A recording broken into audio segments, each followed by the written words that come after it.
All right, so we're jumping back in. This is still Chapter 8, Section 3. Still talking about the t-test for a minute. And we're going to pick up with example 8-12. So we're looking here on page 444. Look at that. Okay, and so the example, the exercise that we're going to do is pertaining to hospital infections. It says a medical investigation claims that the average number of infections per week at a hospital in southwestern Pennsylvania is 16.3. A random sample of 10 weeks had a mean number of 17.7 infections. The sample standard deviation is 1.8. Is there enough evidence to reject the investigator's claim at alpha equals 0.05? Assume the variable is normally distributed. Okay, so just gathering the initial set of information here, the hypothesized value for the population average, right? According to the medical investigation, it claims that the average is 16.3. So there we are. We have mu equals 16.3. And the point of this is we're saying, can we either throw away this investigator's claim or can we settle with it, right? So we're testing their assertion. So here's one rare instance where the claim is actually the null hypothesis, and the alternative hypothesis in this case is a two-tailed test, because we're just saying, is it statistically or is it significantly different from 16.3? All right. So we have the sample information is recorded here. Chi-bar is 17.7. Alpha was given to us 0.05. If they just said test the claim and they didn't give us an alpha value, we would just probably go ahead and use 0.05. N is equal to 10. And notice here it said the sample standard deviation, S, is 1.8. So that's what we've got right here. So that's the key difference, that we're going to be looking at the t distribution and calculating our t statistic instead of the z statistic. All right, so the next step, we're going to go ahead and draw the distribution curve. What happened on this side? I don't know. That's fine. And this is the t distribution. And so whenever you have the t distribution, one thing that will remind you that it is the t distribution and not the z distribution is the z distribution does not have degrees of freedom. So if you have your sample size 10, and you know the degrees of freedom is always n minus 1, so in this case it's 10 minus 1, it's going to be 9, and you write next to your curve df equals 9, then not only do I know which row I have to go to, then if I'm really confused, that helps me remember which table even to look at. You know, sometimes remembering the correct row is not the whole issue. If you can't even remember what table to look at, then you know the row is immaterial. So what we're looking for here is a two-tailed alpha test. Let's just go ahead and sketch the critical region in blue, just because it's kind of mellow, right? So we have two-tailed alpha. So basically, you know, we don't have to draw this part, but I like to just remember this is 0.025. This over here is 0.025. But the way the t table works is all we have to do is go to row 9 and look in column 3 in this particular case, because that is two tails 0.05. And so the t value that we get is 2.262. 2.262. So that is obviously positive 2.262. And then over here on this side, this is negative 2.262. So there are our critical t values.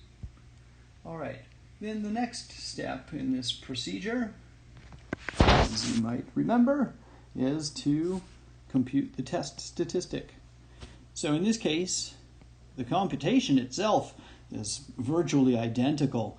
The majority of the variables and what we actually call them are the same. Basically, it's just a name change, just a little switch.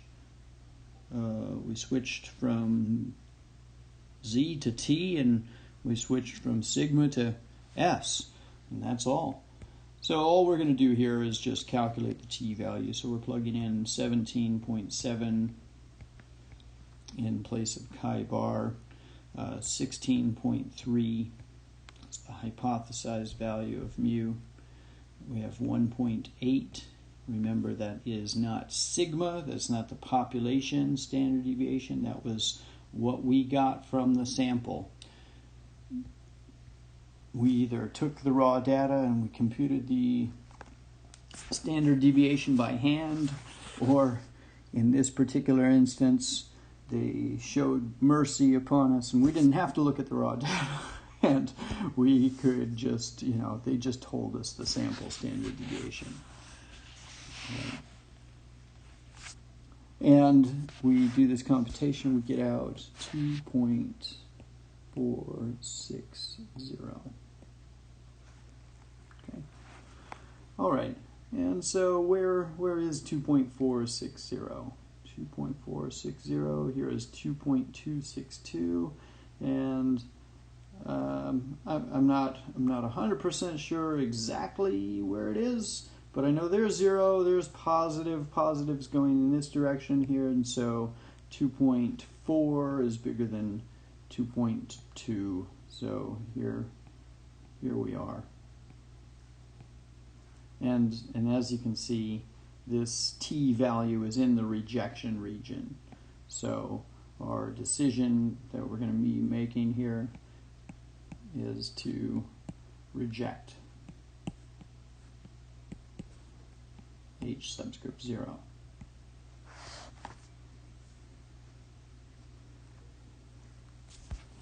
Okay. Now, the way that they asked us this question is a little bit strange, because it kind of, I think, in my opinion, it creates a little bit of confusion in terms of what are we rejecting, what is the claim. So in this particular case, let's not talk about the claim so much as what is stated in the null hypothesis and what is stated in the alternative hypothesis. So in this instance, where the null hypothesis is the claim and the alternative hypothesis is just the negation of that claim. In step 5, when we've rejected the null hypothesis, we'll simply say the evidence says,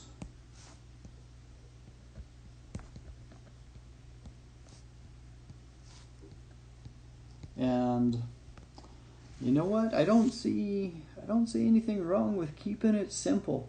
So let's just say it like that. The evidence says. This is what the evidence told us. All right? The evidence says that the average is significantly different from 16.3, or you could just say is not 16.3. Okay, so remember, in step 5, when you summarize the whole result of the test that you just did, you're going to say, okay, whatever my decision was in step 4, right? Well, we only have 2 choices. We can reject the null hypothesis. If that's what we do, then we say, okay, the evidence tells us, and then we just reiterate in the language of, verbally, we say whatever was stated in the alternative hypothesis. If we fail to reject the null hypothesis, we say, again, we say the evidence. We don't dwell on what it said in the null hypothesis. That is, kind of just a void sort of statement. Instead, we say the evidence, and we simply say whatever the alternative hypothesis was, and we just say, well, the evidence didn't support that. So it's kind of strange. We don't ever actually accept the null hypothesis. We reject it, or we fail to reject it. And then whenever we're summarizing these hypothesis tests, we of course always refer to the evidence. It's always according to the evidence, right? Or the data, either way. You could say the data shows, either way. We always are speaking about the alternative hypothesis. We're either saying, the evidence supports the alternative hypothesis when we have rejected the null hypothesis, or we say, well, the evidence didn't support, and then you say whatever the alternative hypothesis was, right? So basically, like another way to think about this, they call it the research hypothesis. So if you get a significant test result, you reject the null hypothesis, you say what? The research supports what I was trying to prove, right? It supports the research hypothesis. If you don't uncover, the evidence that you were hoping to get, or whatever, right? If there's not significant evidence to reject the null hypothesis, you simply have to say, well, I didn't find any data in support of whatever my research hypothesis was. So that's how that works, and we'll conclude that example there.